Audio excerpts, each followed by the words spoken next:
Hello everyone, math filament YouTube channel में आपका बहुत बहुत स्वागत है। और हम लोग पढ़ रहे हैं क्लास 10th का मैथ, जिसमें पहला लेक्चर इसके पहले हो चुका है, जिसमें हमने आपको बेसिक क्लास कराया था, जिसमें हमने आपको बताया था कि प्राकृतिक संख्याएं क्या होती है, संख्याएं क्या होती है, संख्या और अंक में क्या अंतर होता है, और पूर्ण संख्या क्या होती है। और उसके बाद इसके आगे हम लोग पढ़ने वाले हैं प्राकृतिक मतलब कि पूर्णांक, है ना। पूर्णांक किसे कहते हैं। पूर्णांक पढ़ने से पहले सबसे पहले हमें ये जानना जरूरी है कि हमने पिछले क्लास में जो भी पढ़ा है उस चीज़ को एक बार रिवाइज कर लेते हैं, ताकि हमारा जो पिछले क्लास में जो लोग नहीं आ पाए थे वो लोग इसमें रिवीजन कर सकें।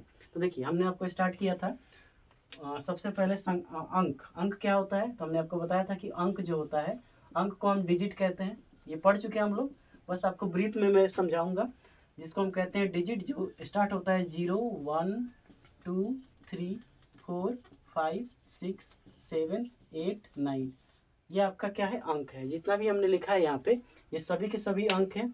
अगर इसमें आपसे कोई पूछे कि सबसे छोटी अंक कौन है, तो आपका आंसर क्या होना चाहिए, 0। और सबसे बड़ी अंक कौन है, तो आपका आंसर क्या होना चाहिए, 9।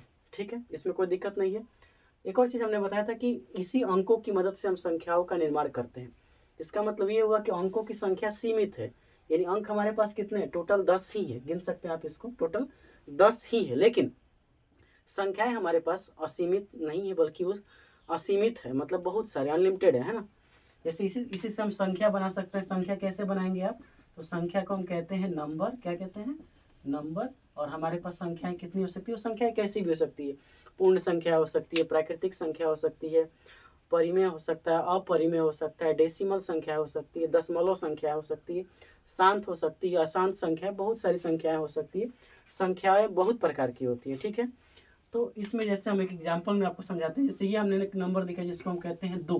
तो 2 कैसी संख्या है, प्राकृतिक संख्या है। आप लोग इसको तो पहचानने आ चुका होगा आपको, क्योंकि इसके पहले मैंने आपको ये बातें समझा दिया था, ठीक है। उसके बाद 0 कैसी संख्या है, तो पूर्ण संख्या है। उसके बाद एक नंबर ले लेते हैं 3/2। अभी आप लोगों को मैंने ये नहीं पढ़ाया है, लेकिन इसको हम कहते हैं परिमेय संख्या, ठीक है। अगर कोई संख्या रूट में आती है तो उसको हम कहते हैं अपरिमेय संख्या। अपरिमेय संख्या ऐसे ही नहीं होती, इसका भी बहुत सारी रीजन होता है, कौन अपरिमेय हो सकता है, कौन परिमेय हो सकता है, हम लोग आगे की वीडियो में सीखेंगे। और ये एक संख्या है जो 2i से हम लिख रहे हैं, इसको हम कहते हैं सम्मिश्र संख्या, कॉम्प्लेक्स नंबर। ये सभी जितनी भी हमने संख्याएं लिखी है, एक दशमलव में भी ले लेते हैं 2.5, ये भी क्या है, संख्या है, ठीक है। एक संख्या ऐसे ले लेते हैं 3.1/2, ये भी क्या है, एक संख्या है, ठीक है। इसको कहते हैं मिश्रित पूर्णांक।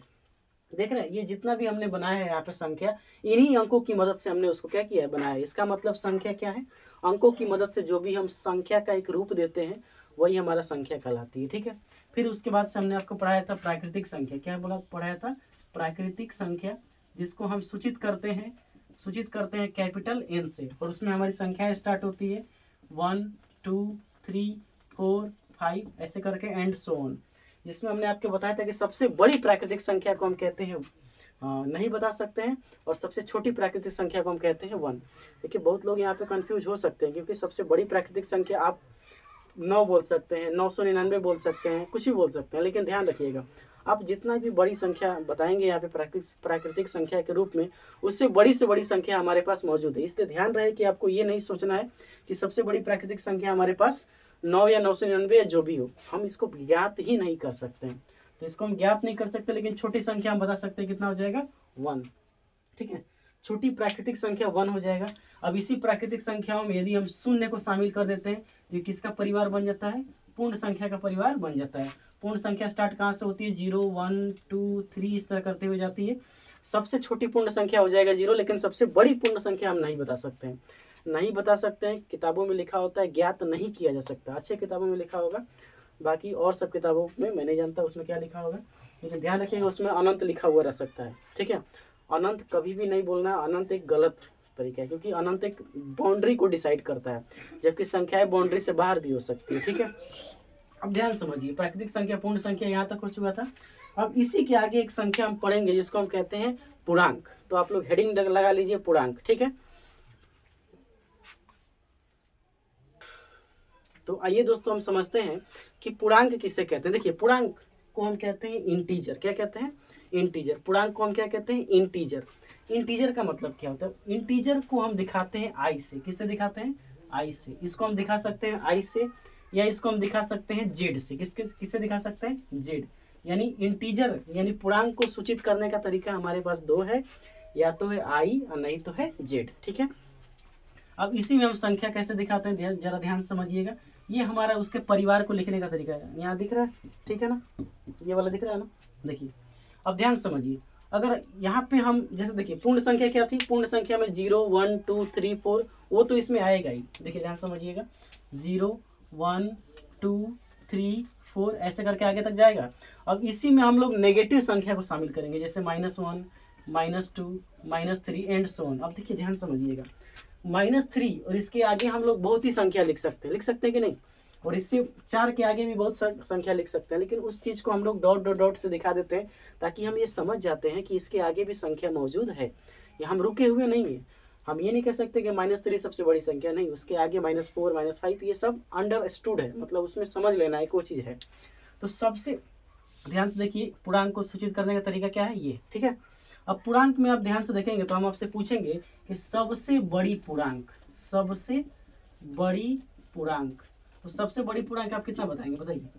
सबसे बड़ी पूर्णांक देखिए ध्यान समझिएगा, 0 0 का मतलब होता है आपके पास एक भी रुपया नहीं है, +1 मतलब आपके जेब में 1 रुपया है, -1 इसका मतलब है कि आपके जेब में 1 रुपया कर्जा है, यानी आप कर्जे में है। ठीक है, अब ध्यान से समझिएगा, यहाँ पे सबसे बड़ी प्राकृतिक संख्या, बड़ी की बात करें तो माइनस में तो जा ही नहीं सकते ना, क्योंकि माइनस तो छोटी संख्या को दिखाएगा। इसका मतलब बड़ी में जब जाएंगे 4 तो आप बोलेंगे 5, कोई बोलेगा 6, कोई बोलेगा 1 लाख, कोई बोलेगा 5 लाख, कोई बोलेगा 7 लाख, कोई बोलेगा 10 लाख।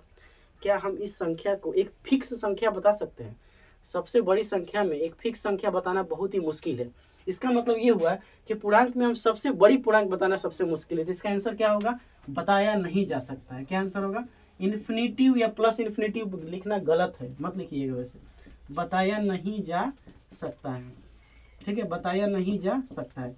और कुछ लोग कहेंगे कि अनंत होगा, इन्फिनिटी होगा, यानी अनंत होगा तो अनंत नहीं होगा। ध्यान समझिए कैसे, ये गलत है।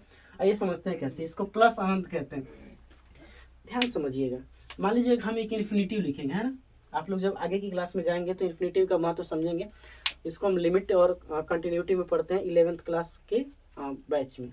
इन्फिनिटी क्या होता है, इन्फिनिटी को कहते हैं अनंत। क्या कहते हैं, अनंत।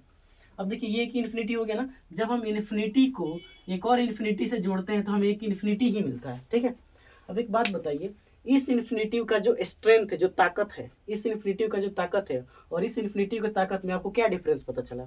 ये दो इन्फिनिटी से मिलकर बना है और ये एक इन्फिनिटी से मिलकर बना है। इसका मतलब ये हो कि इसका स्ट्रेंथ ज़्यादा है। तो आप ये भी तो कह सकते हैं कि ये वाला इन्फिनिटी इससे बड़ा है, इसमें हम +1 जोड़ देंगे तो भी इन्फिनिटी ही आएगा। इसका मतलब ये हुआ कि इन्फिनिटी कोई फिक्स नंबर नहीं है, इसको एक फिक्स नंबर तो आप नहीं दे सकते, जबकि संख्याएं तो फिक्स होनी चाहिए। जैसे हम अगर 0 बोल रहे हैं तो एक फिक्स संख्या, ये 0 के बाद ऐसे नहीं कि अपने मन से बढ़ जाएगा। तो इन्फिनिटी एक फिक्स नंबर नहीं है, निश्चित संख्या नहीं है। इसलिए आपको ध्यान रखना है कि कभी भी सबसे बड़ी पूर्णांक में आपको प्लस इन्फिनिटिव नहीं बताना है। ठीक है, ध्यान रखिएगा। आइए एक और बात समझ लेते हैं। एक चीज ये पॉइंट देके लिखिएगा आप लोग, दूसरा पॉइंट देख लिखिए, सबसे बड़ी पूर्णांक, सबसे छोटी पूर्णांक, सबसे छोटी पूर्णांक। तो सबसे छोटी पूर्णांक में सबसे छोटी पूर्णांक बताइए, क्या -3 बोलेंगे, -10 -20 -30 -1 लाख? नहीं बता सकते, इसको भी हम लोग नहीं ज्ञात नहीं कर सकते हैं, ज्ञात नहीं कर सकते हैं। ध्यान रखिए, ज्ञात नहीं कर सकते हैं। अगर कोई माइनस इन्फिनिटी बोलता है तो वो गलत है या सही है? गलत है। माइनस इन्फिनिटी एक फिक्स नंबर नहीं है, जबकि हम संख्या एक फिक्स नंबर होती है। बात समझ में आए? इन्फिनिटी एक दायरा को दिखाता है, दायरा वो बड़ा हो सकता है, छोटा हो सकता है। ठीक है, तो ध्यान रखिएगा, पूर्णांक में ये सबसे बड़ी पूर्णांक भी नहीं बता सकते हैं और सबसे छोटी पूर्णांक भी नहीं बता सकते। अब हम क्या करते हैं, इस पूर्णांक को हम बांटते हैं। तो पूर्णांक को मुख्य रूप से 3 भागों में बांटा जाता है। ठीक है, आइए इसको समझते हैं। देखिए ध्यान समझिए, इसको लिख लीजिए, नोट कीजिए। आप लोग मेरे साथ साथ नोट करते चलिए। ठीक है, नोट करेंगे, कॉपी में नोट करेंगे, जितना ज़्यादा आप इसमें इन्वॉल्व होंगे, ठीक है, जितना ज़्यादा आप मेरे साथ लिखेंगे, समझते हुए चलेंगे, आपका कॉन्सेप्ट क्लियर होता चलेगा और आपसे एक भी क्वेश्चन नहीं छूटेगा। ठीक है, अब ध्यान समझिए, इस पूर्णांक को हम 3 भागों में बांटते हैं। ठीक है, पूर्णांक, देखिए ध्यान समझिए, बांटते हैं इसको पूर्णांक, जिसको हम क्या कहते हैं, इंटीजर। क्या कहते हैं, इंटीजर। ठीक है, अब ये पूर्णांक जिसमें हम जानते हैं क्या क्या आता है, इसको हम दिखाते हैं आई से या जेड से, यही तो था। अब देखिए इसमें हम दिखाते हैं, स्टार्ट करते हैं यहाँ पे डॉट डॉट डॉट, उसके बाद -4 -3 -2 -1 0, फिर 1 2 3 एंड सो ऑन। यही है हमारा पूर्णांक। अब इस पूर्णांक को हम बांटते हैं 3 भागों में, ठीक है, 3 भागों में बांटते हैं, नंबर 1 भाग, नंबर 2 भाग और नंबर 3। देखिए यहाँ पे 3 तरह के भाग है। एक भाग जो आप देख रहे हैं यहाँ से लेके यहाँ तक केवल नेगेटिव को दिखाता है। इसको हम कहते हैं ऋणात्मक संख्या, ऋणात्मक पूर्णांक। क्या कहते हैं? ऋणात्मक पूर्णांक, ऋणात्मक पूर्णांक, ठीक है। एक आपको दिख रहा होगा केवल 0, जिसको हम कहते हैं शून्य। क्या कहते हैं? शून्य, इंग्लिश में कहते हैं 0, इंग्लिश में लिखते चलते हैं। इसको कहते हैं नेगेटिव इंटीजर। क्या कहते हैं? Negative integer, negative integer. इसको हम कहते हैं 0। क्या कहते हैं इसको? 0। और एक यहाँ पे हो गया, दिख रहा है ना ये इधर वाला, इसको हम कहते हैं धनात्मक पूर्णांक। क्या कहते हैं? धनात्मक पूर्णांक, ठीक है, जिसको हम कहते हैं पॉजिटिव इंटीजर। क्या कहते हैं? पॉजिटिव इंटीजर, ठीक है। कोई दिक्कत यहाँ तक आपको? अब देखिए इसको हम शॉर्ट में ऐसे भी लिख सकते हैं, ध्यान समझिएगा, मेरे साथ साथ लिखिए नेगेटिव। कहीं कहीं आपको ऐसे लिखा रहेगा तो समझिएगा कि नेगेटिव को दिखा रहा है। इसको हम कैसे लिखते हैं? Curly braces. ये कैसा ब्रेसेस है? कर्ली ब्रेसेस, मझौला कोष्टक है ना, इसमें शून्य को लिखेंगे, ठीक है। इसको मैं कभी कभी ऐसे भी लिख सकते हैं पॉजिटिव। अब ध्यान से समझिएगा, पूर्णांक को हमने कितने भागों में बांट दिया? 3। पहला ऋणात्मक पूर्णांक, दूसरा शून्य और तीसरा धनात्मक पूर्णांक। अब देखिए इसमें केवल और केवल नेगेटिव रहेगा। क्या रहेगा? नेगेटिव। जैसे यहाँ पे स्टार्ट हो जाएगा डॉट डॉट डॉट, -4 -3 -2 -1, ठीक है। यहाँ केवल शून्य वाला रहेगा और यहाँ पे क्या रहेगा? केवल पॉजिटिव, 1 2 3 4 एंड सो, ठीक है। अब ध्यान से समझिएगा, हम किसी भी पूर्णांक को कैसे सूचित करते हैं? आई से या जेड से सूचित कर सकते हैं ना, आई से या जेड से। अब बताइए ये पूरा का पूरा क्या है? माइनस वाला है, तो क्या मैं इसको ऐसे लिख सकता हूँ? आई माइनस और जेड माइनस। बताइएगा, ये दिख रहा है ना इन लोगों को? आई माइनस और जेड माइनस, ठीक है। और इसको हम किससे लिख सकते हैं? आई प्लस और जेड प्लस। लेकिन ध्यान से देखिए, इस संख्या को आप पहचानते हैं, ये संख्या आपने इससे पहले पढ़ा है, पहले क्लास में हम लोग ने पढ़ा था। ये क्या है? ये तो प्राकृतिक संख्या है, और प्राकृतिक संख्या को सूचित करने का एक और तरीका हमारे पास है, एन। क्या है? एन। बात समझ में आ रहा है? ये एन हमारे पास तरीका है, ठीक है। तो ये हमारे पास हो गया पूर्णांक। ये हमने पूर्णांक को पढ़ लिया। अब जरा इन पूर्णांकों में हम ये समझ जाते हैं कि ऋणात्मक पूर्णांक क्या है, शून्य क्या है और धनात्मक पूर्णांक क्या है। इसमें कोई दिक्कत आपको? ऋणात्मक पूर्णांक में केवल नेगेटिव वाला को रखते हैं, शून्य में शून्य को और धनात्मक पूर्णांक में केवल धनात्मक वाला को रखते हैं। कोई दिक्कत? धनात्मक पूर्णांक को सूचित करते हैं एन से, आई प्लस से या जेड प्लस से। ऋणात्मक पूर्णांक को सूचित करते हैं आई माइनस जेड माइनस। कोई दिक्कत यहाँ तक? अब मैं एक एक करके ऋणात्मक पूर्णांक, शून्य और धनात्मक पूर्णांक को आपको समझाता हूँ, ठीक है। ठीक है, आगे बढ़ा जाए। तो दोस्तों अब स्टार्ट करते हैं हम लोग ऋणात्मक पूर्णांक। देखिए हेडिंग डालिए आप लोग मेरे साथ, ऋणात्मक पूर्णांक। मेरे साथ साथ लिखते चलिए, नोट्स भी आपका कंप्लीट हो जाएगा और आपकी तैयारी भी अच्छी हो जाएगी, ठीक है। पूरा हम लोग पूरा बैच आपको पूरा A to Z जो मैथ का क्लास है, बेसिक से लेकर एडवांस तक मैं आपको इसी चैनल पे पढ़ाऊंगा। तो बिल्कुल घबराना नहीं है, कहीं कोचिंग करने की ज़रूरत नहीं है, बिल्कुल फ्री में यहाँ पढ़िए और बस मन लगा के पढ़िए। नोट्स बनाइए, साथ साथ लिखिए, मेरे साथ जो मैं क्वेश्चन कराऊंगा उस क्वेश्चन को करिए, किताब को बनाइए, NCERT बनाइए। आपका मैथ में 95 या 99 नंबर कोई नहीं रोक सकता है। ऋणात्मक पूर्णांक जिसको हम कहते हैं निगेटिव इंटीजर। क्या कहते हैं? Negative integer. अब देखिए अभी हमने आपको बताया था ना कि ऋणात्मक को हम नेगेटिव से भी लिख सकते हैं, तो अब लिख रहा हूँ मैं ऐसे, ठीक है। अब ध्यान समझिए, इसको हम सूचित कैसे करते हैं? या तो आई माइनस से या जेड माइनस से। और कैसे स्टार्ट करते हैं? डॉट डॉट डॉट, -4 -3 -2 और -1, ठीक है। अब जरा ध्यान से देखिए, इसमें ऐसे में अगर हम आपसे बोलेंगे सबसे, देखिए हिंदी मीडियम का बैच है तो इंग्लिश वाले इसे ना पढ़े, इंग्लिश के लिए हम लोग अलग बैच लाएंगे, ठीक है। सबसे छोटी ऋणात्मक पूर्णांक, सबसे छोटी ऋणात्मक पूर्णांक, सबसे छोटी। तो सबसे छोटी आइए देखते हैं, समझते हैं। तो देखिए सबसे छोटी माइनस में क्या? माइनस का मतलब क्या होता है? कर्जा।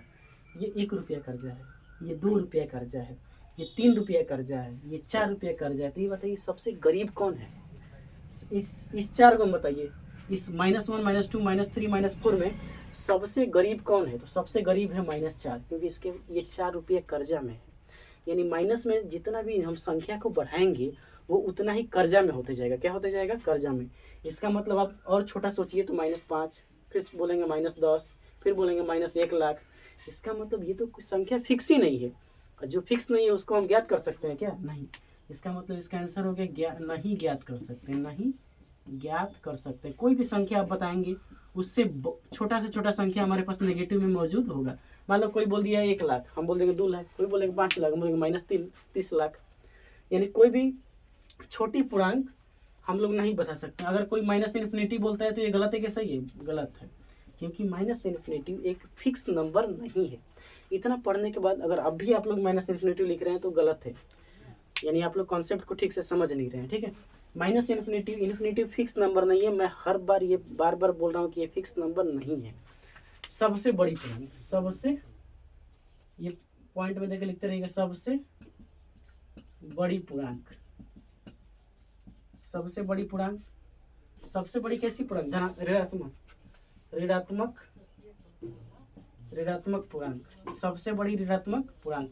इसका आंसर क्या हो जाएगा? देखिए सबसे बड़ी, इसमें सबसे धनी कौन है? जिसके पास कम कर्जा है।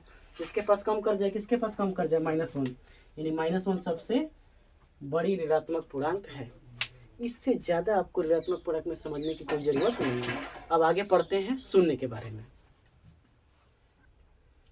तो दोस्तों शून्य को पढ़ने से पहले सबसे पहले आप ये पढ़ लीजिए धनात्मक पूर्णांक क्या है, उसके बाद शून्य को समझेंगे लास्ट में। ठीक, तो हेडिंग डालिए मेरे साथ, धनात्मक पूर्णांक, पॉजिटिव इंटीजर, धनात्मक पूर्णांक, धनात्मक पूर्णांक जिसको हम कहते हैं पॉजिटिव इंटीजर, पॉजिटिव इंटीजर,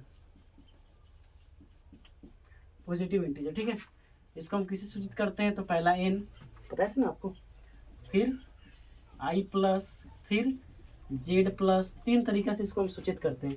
इसमें संख्या लिखते हैं तो 1 2 3 4। ये बताइए पढ़ा हुआ नहीं है क्या? हम प्राकृतिक संख्या नहीं पढ़ चुके हैं? पढ़ चुके हैं। तो हम इसको यहाँ पे लिख सकते हैं, इसमें पॉइंट लिख रहे हैं। ठीक है, इसे प्राकृतिक संख्या भी कहते हैं। इसे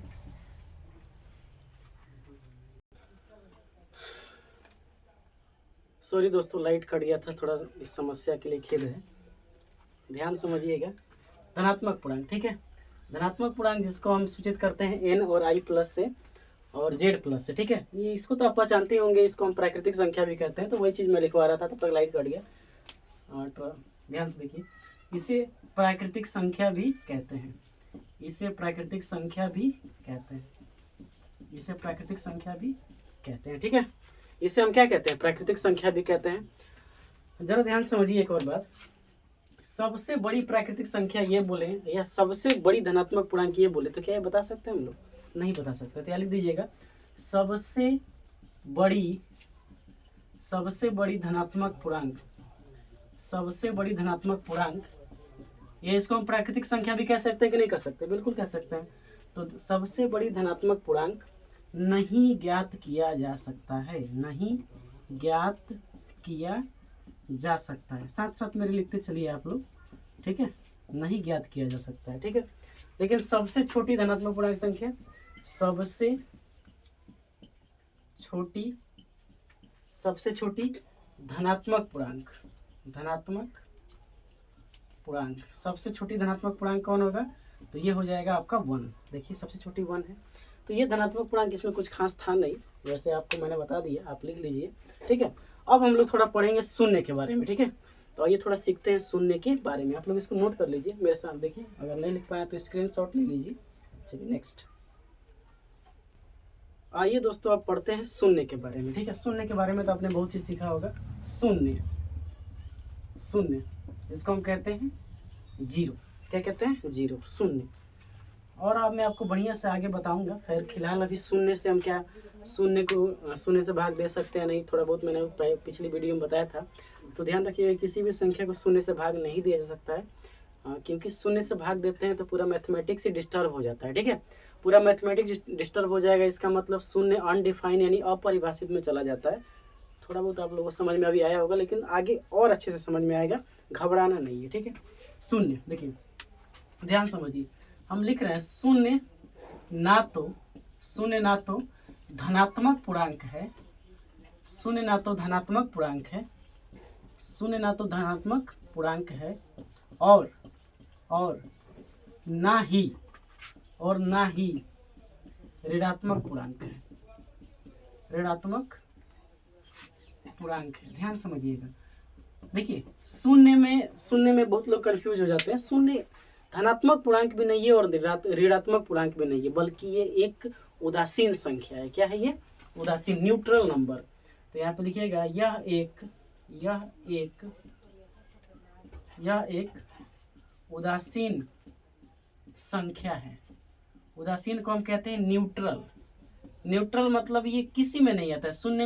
शून्य ना तो धनात्मक होगा और ना ही ऋणात्मक होगा। ध्यान समझिए, गलती मत कीजिएगा। एक और चीज देखिए, शून्य के अगर माइनस लगा दें तो क्या ये नेगेटिव हो गया? बिल्कुल नहीं, क्योंकि शून्य में ये -1 का मतलब क्या होगा? शून्य इंटू माइनस का मतलब वो -1, और किसी भी संख्या में शून्य से गुणा करते हैं तो कितनी हो जाती है? 0। क्या शून्य के आगे +0 लगा देंगे तो क्या उसको हम धनात्मक बोल देंगे? बिल्कुल नहीं, क्योंकि शून्य ये लिखा हुआ है ऐसे +1, और किसी भी संख्या को शून्य से गुणा करते हैं तो कितनी हो जाती है? 0। इसका मतलब शून्य कैसी संख्या है? उदासीन संख्या है। कैसी संख्या है? उदासीन संख्या। क्या यह धनात्मक संख्या है? बिल्कुल नहीं। क्या ये ऋणात्मक पूर्णांक है? बिल्कुल नहीं। ठीक है, तो ध्यान रखिएगा, शून्य ना ही धनात्मक है और ना ही ऋणात्मक है। ठीक है, नोट कीजिए। आगे बढ़ते हैं। ठीक है, ये सब छोटी छोटी बातें, आगे बढ़ते चलेंगे। तो अब हम लोग देखते हैं प्राकृतिक संख्याओं का संख्या रेखा पर निरूपण। हेडिंग डालिए मेरे साथ, प्राकृतिक संख्याओं का प्राकृतिक संख्याओं का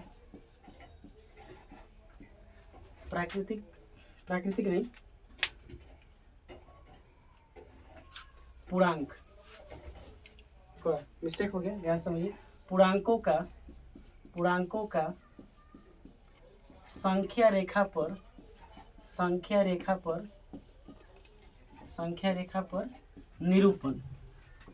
निरूपण। हेडिंग डालिए मेरे साथ, पूर्णांकों का संख्या रेखा पर निरूपण। रिप्रेजेंटेशन, इंग्लिश में लिख सकते हैं रिप्रेजेंटेशन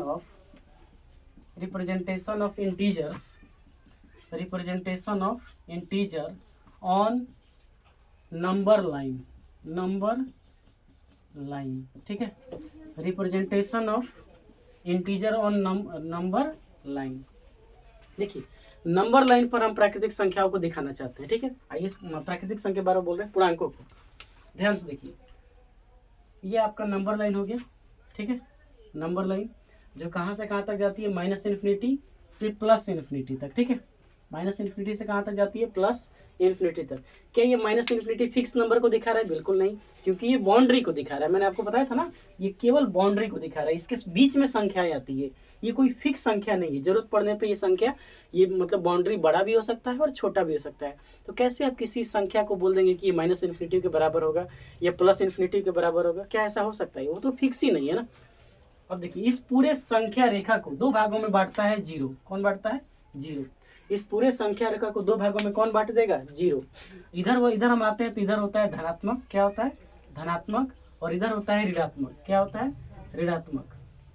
इधर हो जाएगा ऋणात्मक, इधर वाला धनात्मक और इधर वाला ऋणात्मक। ठीक है, अब यहाँ से स्टार्ट करते हैं। गैप थोड़ा सा बराबर लीजिएगा, 1 2 3 और ऐसे करके आगे जाएगा। ठीक है, इधर जाएगा तो -1 -2 -3 -4। अब किसी भी पूर्णांक को अगर आपको इस संख्या रेखा पर दिखाना है तो आराम से आप नंबर लाइन के द्वारा दिखा सकते हैं। ठीक है, जैसे आप बताइए, अगर मैं आपसे पूछूं कि -10 किधर होगा तो क्या आप इधर बता देंगे? नहीं, आपको इधर ही बताएंगे ना, 0 के इधर होगा। ठीक है, यानी यहाँ पे -10 कहीं होगा। इधर +12 बोलेंगे तो आप इधर आएंगे। तो ये हो गया पूर्णांकों का संख्या रेखा पर निरूपण। ठीक है, तो किसी भी पूर्णांकों को अगर निरूपित करना होगा तो ऐसे नंबर लाइन ड्रॉ करते हैं, जो 2 भागों में बांटता है।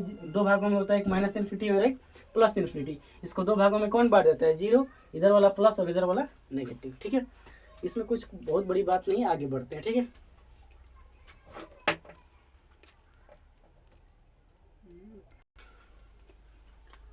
तो दोस्तों, हमने बहुत सारा कॉन्सेप्ट अभी तक सीखा है। थोड़ा इस कॉन्सेप्ट के आधार पे कुछ सवाल आपसे मैं पूछता हूँ। ठीक है, तो सबसे पहले सवाल आप समझिएगा ध्यान से। मैं आपसे बस पूछूंगा कि निम्नलिखित में से कौन सा कथन सत्य है या गलत है? सत्य है या असत्य? केवल क्या चुनना है? सत्य या असत्य। अगर वो सत्य है तो कैसे और असत्य है तो कैसे, बस आपको इतना ही ध्यान रखना है, ठीक है। सत्य कैसे है, ध्यान समझिएगा। अगर हम एक बोलते हैं, अगर मैं बोल रहा हूँ शून्य, शून्य एक प्राकृतिक संख्या है, शून्य एक प्राकृतिक संख्या है, तो बताइए गलत है कि सही है। शून्य एक प्राकृतिक संख्या है, आप अपने कॉपी में बताइए गलत है क्या सही है। देखिए भाई, प्राकृतिक संख्या की शुरुआत होती है 1 2 3 4 5, क्या उसमें शून्य आया था? कहीं नहीं आया था। इसका मतलब ये कथन असत्य है। क्या है ये? असत्य है। आप लोग भी अब पहले ही बना लीजिएगा, मेरे बनाने से पहले। अगला क्वेश्चन है, एक एक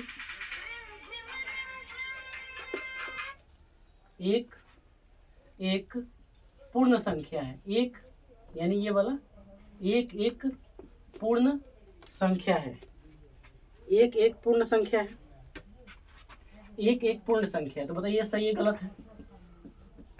ये बिल्कुल सही है। एक क्या है? एक पूर्ण संख्या है, बिल्कुल सही है, क्योंकि पूर्ण संख्या की शुरुआत कहाँ से होती है? 0 1 2 3। अब जरा ध्यान से देखिएगा, -3 एक पूर्ण संख्या है, -3 एक पूर्ण संख्या है, गलत है कि सही है? तो बताइए पूर्ण संख्या की शुरुआत, क्या पूर्ण संख्या की शुरुआत होती है 0 1 2 3, क्या उसमें नेगेटिव आता है? बिल्कुल नहीं आता है, बिल्कुल नेगेटिव उसमें नहीं आता है, ठीक है। अब जरा ध्यान समझिए, 3/2 एक पूर्णांक है, 3/2 एक पूर्णांक है, क्या ये सही है? क्या हमने पूर्णांकों में 3/2 का भी देखा था? वहाँ पे स्टार्टिंग होता 0 1 2 3 -1 -2, क्या बट्टा में उसमें कहीं आया था? नहीं। इसका मतलब ये कथन भी क्या है? गलत है। क्या है ये? गलत है। तो ऐसे सवाल आपसे पूछे जाएंगे। ये छोटा छोटा सवाल है, अभी थोड़ा और पढ़ लेंगे तो हम लोग अच्छा सवाल करना सीख जाएंगे, ठीक है। अभी थोड़ा बेसिक है। देखिए, किसी भी बिल्डिंग को बनाने के लिए पहले बेस मजबूत होना चाहिए। बेस ही मजबूत नहीं होगा तो कितना ही बड़ा घर बनाएगा वो ढह जाएगा, ठीक है। तो ये जब ये बेस मजबूत हो जाएगा ना, तब आराम से हम लोग सीख जाएंगे। चलिए इसको नोट कर लीजिए, आगे बढ़ते हैं। तो दोस्तों, अब थोड़ा पूर्णांक के बारे में हम ये सीखते हैं कि दो पूर्णांकों का जोड़ करें, गुणा करें, भाग करें, घटाव करें तो उस पर क्या असर पड़ता है, आइए समझ लेते हैं। तो देखिए, सबसे पहले दो पूर्णांकों का जोड़ करते हैं ना, दो पूर्णांकों का इसको आप लोग स्पेशल पॉइंट में लिखिएगा, स्पेशल बिंदु में लिखिएगा, स्पेशल बिंदु। दो पूर्णांकों का योग, तो दो पूर्णांकों का योग क्या हमेशा पूर्णांक होता है? कि कभी कभी होता है? तो आइए इसको समझते हैं। देखिए, दो पूर्णांक हम लेते हैं, एक लेते हैं +2 और एक लेते हैं +5। इसको आप जोड़िए, तो +2 और +5 को जब आप जोड़ेंगे तो कितना हो जाएगा? 5 रुपया है आपके पास और 2 रुपया आपने और आपको कहीं से मिल गया, इसका मतलब आपके पास कितना रुपया हो गया? 7 रुपया, ठीक है। इसका मतलब अभी तक तो ठीक है, दो पूर्णांकों का योग किया हमने तो क्या मिला? एक पूर्णांक ही मिला, क्योंकि 7 एक क्या है? पूर्णांक है, सही है। आइए और समझते हैं, -3 और एक ले लेते हैं -6, इसको हम जोड़ते हैं तो -3 और -6। तो देखिए, एक बात आप लोग याद रखिएगा, प्लस और प्लस में गुणा होता है तो हो जाता है प्लस, क्या हो जाता है? प्लस। प्लस और माइनस में गुणा होता है तो हो जाता है माइनस, क्या हो जाता है? माइनस। माइनस और माइनस में गुणा होता है तो क्या हो जाता है? प्लस। और माइनस और प्लस में गुणा होता है तो क्या हो जाता है? माइनस। अब ध्यान समझिए, अगर दोनों सेम रहेगा, सेम कहने का मतलब क्या हुआ कि या तो दोनों प्लस रहे, देखिए ध्यान से, यहाँ पे दोनों क्या है? प्लस, यहाँ पे दोनों क्या है? माइनस। या तो दोनों माइनस रहे या दोनों प्लस रहे, उसमें हमेशा क्या होता है? प्लस। अगर एक प्लस और एक माइनस रहे तो हमेशा क्या होता है? नेगेटिव। ध्यान रखिएगा इस बात को। अब जरा ध्यान से देखिए, यहाँ कुछ नहीं है तो ब्रैकेट है, क्या है? ब्रैकेट। और ब्रैकेट का मतलब होता है गुणा, तो प्लस और माइनस क्या हो जाएगा? तो ये -3, ये ब्रैकेट टूट जाएगा, प्लस माइनस माइनस और 6।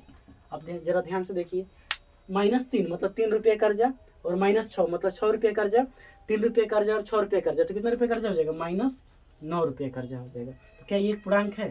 बिल्कुल है। अब जरा एक और पॉइंट ले लेते हैं, -6 माइनस, अब थोड़ा घटा देते हैं ना, जोड़ी कर रहे हैं ना, जोड़ तो हमारा सक्सेस हो गया।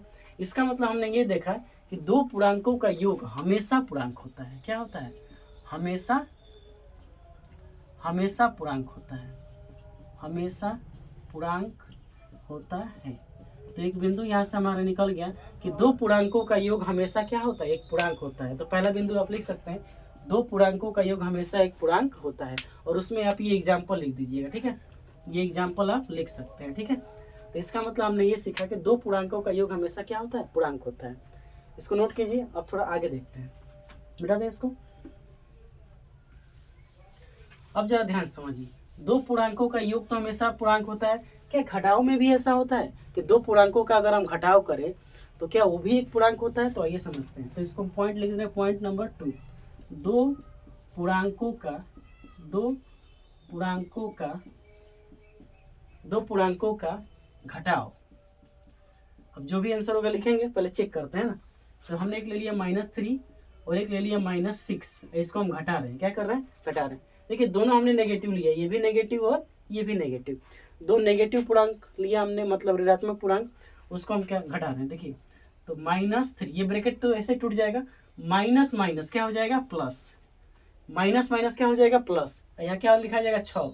अब जरा ध्यान से देखिए, जब भी एक माइनस हो और एक प्लस हो तो इसमें क्या करना पड़ता है, आपको ध्यान रखना पड़ता है कि बड़ा कौन है। तो 6 बड़ा कि 3, तो आपका आंसर होगा 6 बड़ा है। तो आप क्या कीजिएगा, बड़ा में से छोटा को घटा दीजिएगा। तो 6 में से 3 गया तो कितना हो जाएगा, बताइए, घटाइए पहले, हो जाएगा 3। 6 में से 3 गया तो कितना हो जाएगा, 3। अब बताइए बड़ा वाला का चिन्ह क्या है, बड़ा वाला का चिन्ह प्लस है, तो यहाँ भी प्लस दे दीजिए, ये आपका आंसर होगा। कि बताइए, तो दो पूर्णांकों का घटाव हमने किया तो हमें क्या मिला, एक पूर्णांक ही तो मिला है। जरा आइए एक और चेक करते हैं, 2 माइनस, अब दोनों प्लस ले लेते हैं ना, दोनों प्लस, यहाँ भी दोनों प्लस ले लेते हैं, जरा देखते हैं क्या होता है। तो ये तो ब्रैकेट ऐसे ही टूट जाएगा, +2 प्लस माइनस क्या हो जाएगा, माइनस। अब देखिए 3 में एक प्लस और एक माइनस है ना, तो पहले 3 में से 2 घटाइए, 3 में से 2 जाएगा तो कितना हो जाएगा, 1, और 3 में से जब 2 गया तो बच गया 1, और बड़ा वाला का चिन्ह क्या है, माइनस, तो यहाँ क्या हो जाएगा, -1। तो ये भी एक पूर्णांक है। एक और ले लेते हैं, एक प्लस लेते हैं, एक माइनस लेते हैं, ठीक है। ऐसा हमने संख्या ले लिया, तो ये ब्रैकेट तो ऐसे ही टूट जाएगा, तो माइनस प्लस क्या हो जाएगा, माइनस, -4। तो 2 रुपये कर्जा और 4 रुपये कर्जा, तो कितना रुपये कर्जा हो जाएगा, 6 रुपये कर्जा।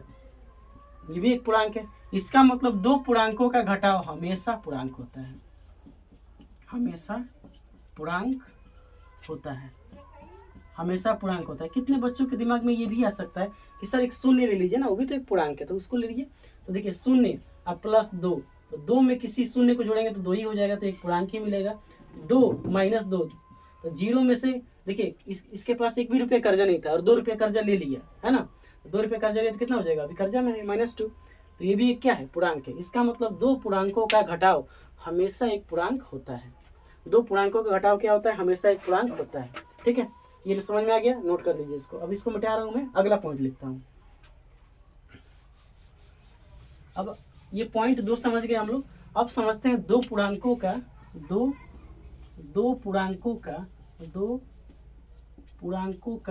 गुणनफल, दो पूर्णांकों का गुणनफल। इसको चेक कर लेंगे, पहले ये चेक करते हैं।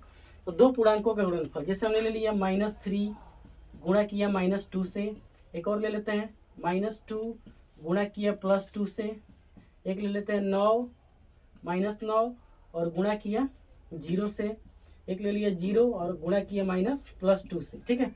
ये 4 पूर्णांक लिया हमने। अब आइए इसका रिजल्ट देखते हैं। देखिए ध्यान समझिए, प्लस माइनस का तो चक्कर नहीं है यहाँ पे, माइनस और माइनस क्या हो जाएगा, प्लस, माइनस माइनस क्या हो गया, प्लस, और 3 दूना 6, इसका आंसर क्या हो गया, +6। क्या +6 एक पूर्णांक है, बिल्कुल है।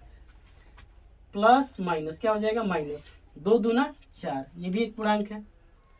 किसी भी संख्या में 0 से गुणा करेंगे तो 0 0, ये दोनों क्या है, एक पूर्णांक है। इसका मतलब दो पूर्णांकों का गुणनफल हमेशा पूर्णांक होता है, हमेशा पूर्णांक होता है। अब लास्ट बच गया भाग, क्या बच गया, भाग। तो आइए भाग को भी चेक कर लेते हैं। दो पूर्णांकों का भागफल हम लोग चेक करेंगे, पॉइंट नंबर 4, दो पूर्णांकों का भागफल, दो पूर्णांकों का भागफल। तो देखिए दो पूर्णांकों का भागफल, तो देखिए जैसे मान लीजिए हम ले लेते हैं 2, भाग दे रहे हैं, जैसे चलिए एग्जांपल ले लेते हैं -2 और भाग दे रहे हैं 4 से, -3 और भाग दे रहे हैं 9 से, -9 से, ये दो ही में अभी समझ में आ जाएगा। ठीक है, एक और ले लीजिए 8 और भाग दे रहे हैं -2 से, +8 लिए। ठीक है, अब देखिए ये -2 तो ऐसे ही रह जाएगा, और जब भी भाग है इसको गुणा में बदलेंगे तो ये पलटी मारेगा कि नहीं, 4/1 ऊपर चला जाएगा 1 और नीचे आ जाएगा 4, 2 दूना 4, कितना आंसर आ गया, -1/2। क्या -1/2 भाग -1/2 पूर्णांक होता है? बिल्कुल नहीं, पूर्णांक में बटा कहाँ से आ गया, यहाँ देखिए -3, इसको पलटी मारिए, पलटी मारेगा तो ऊपर कितना जाएगा, -9, माइनस माइनस प्लस, यहाँ 3 तरीके 9, 1/3, ये पूर्णांक है? बिल्कुल नहीं है। आइए यहाँ देखिए 8, इसको पलटी मारिए, ऊपर चला जाएगा 1 और नीचे आ जाएगा -2, 2 चौके 8, यानी -4, ये पूर्णांक है। इसका मतलब दो पूर्णांकों का भागफल हमेशा पूर्णांक नहीं होता है, कभी कभी होता है। ठीक है, तो हम लिखेंगे दो पूर्णांकों का भागफल हमेशा पूर्णांक नहीं है, हमेशा पूर्णांक नहीं है। तो ये आपका हो गया पूर्णांक के बारे में पूरा कहानी आज। ठीक है, आज हमने पढ़ा पूर्णांक के बारे में पूरा डिटेल में। पहले इसको आप नोट कीजिए, लिख लीजिए, ये एग्जाम्पल भी लिख लीजिएगा। ठीक है, सबका एग्जाम्पल मैंने लिखा है, आप नोट करके ऐसे लिखते चलिएगा। कल हम लोग पढ़ेंगे परिमेय संख्या। ठीक है, परिमेय संख्या क्या है, जब परिमेय संख्या पढ़ लेंगे उसके बाद और संख्याओं को हम अलग अलग तरीकों से बांटेंगे। ठीक है, धीरे धीरे मैं आपको वहाँ तक पहुँचाने की कोशिश कर रहा हूँ जहाँ तक हमारा सिलेबस है। हम आप बिल्कुल टेंशन मत लीजिए। आप सोच रहे होंगे कि ये हमने पहले भी पढ़ा है, तो पढ़ा होगा, ठीक है, लेकिन आप रिवाइज करते चलिए। हम लोग पूरे सिलेबस को यहाँ पढ़ाएंगे, एक एक क्वेश्चन एनसीईआरटी का चाहे किसी सिन्हा का एक एक क्वेश्चन हम लोग बनाएंगे। तो बिल्कुल घबराना नहीं है, मेरे साथ बने रहिए और अच्छे से आप तैयारी कीजिए। मैथ मेरे ऊपर छोड़ दीजिए, मैथ की तैयारी कराना मेरा जिम्मेवारी। मैथ ही नहीं, और भी सब्जेक्ट की तैयारी हम लोग करेंगे। धीरे धीरे फिजिक्स भी आएगा, केमिस्ट्री, बायो, और सारे सब्जेक्ट हम लोग धीरे धीरे लाएंगे और आपका एक मतलब बेहतर फाउंडेशन, बेहतर तैयारी कराएंगे। इसी के साथ आज के लिए इतना ही। कल हम लोग पढ़ेंगे इसके आगे। जय हिंद।